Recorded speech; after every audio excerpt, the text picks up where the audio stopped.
Eleusinia by Abbey. The sun-bronzed Arabs living at the base of Karnak's mighty ruin see in it the work of no man's hand.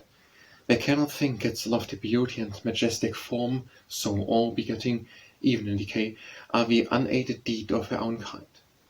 But as most men are wont, when sharply faced by problems that they do not understand, the squalid Arabs, quite too ignorant to seek a natural causes for key, accept the course to the miraculous and supernatural, and so believe that monstrous genii in antiquity, to please the holder of some magic ring, built Karnak in a night.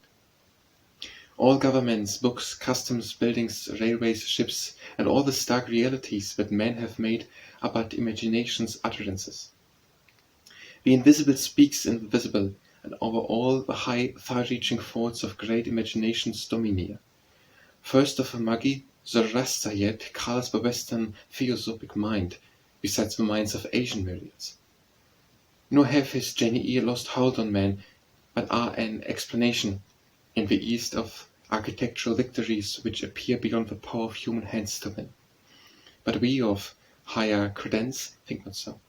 Of larger literature and ampler range, we know the same full-grown intelligence, the same Masonic wisdom that upreared high-girdled Babylon and purple Tyre, and built the temple of King Solomon, built also the sepulchral pyramids, built Philae, 100-gated Thebes, and all those works stupendous whose calm grandeur yet shows the departed glory of near.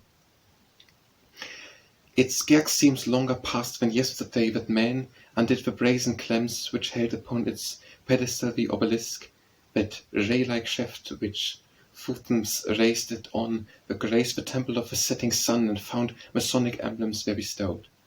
Such useful emblems have been found with all in prehistoric ruins Mexican.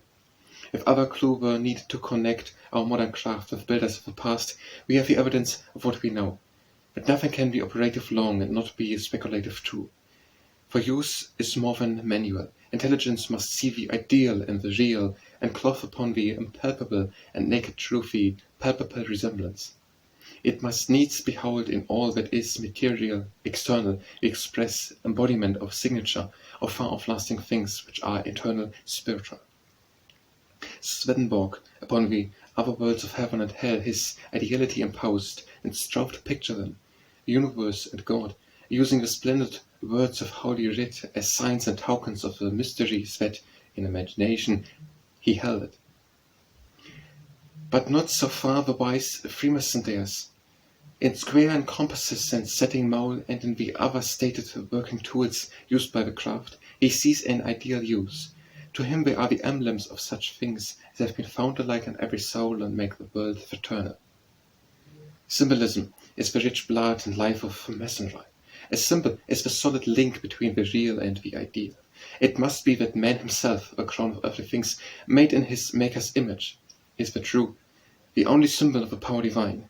It follows that sublime Freemasonry and heaven-born, strong-pinioned poetry are one at heart. For whatsoever be sincere, commensurate, symbolic, is native of a muse-held work.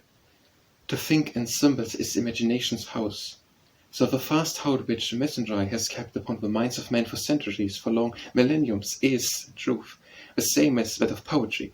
For poetry drank from the fountain of immortal youth, and rose in beauty like the morning star, and lit the holy intellectual fire, guide of our faith and practice that is laid upon Masonic altars.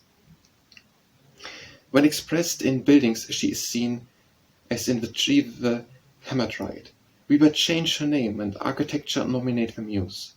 But the broad tenets on whose soil is based our ancient order are a fertile land, and all the arts and sciences alike find in it healthful sustenance, and, nursed in genial sunshine and condensate dew, burst into bloom and yield abundant fruits.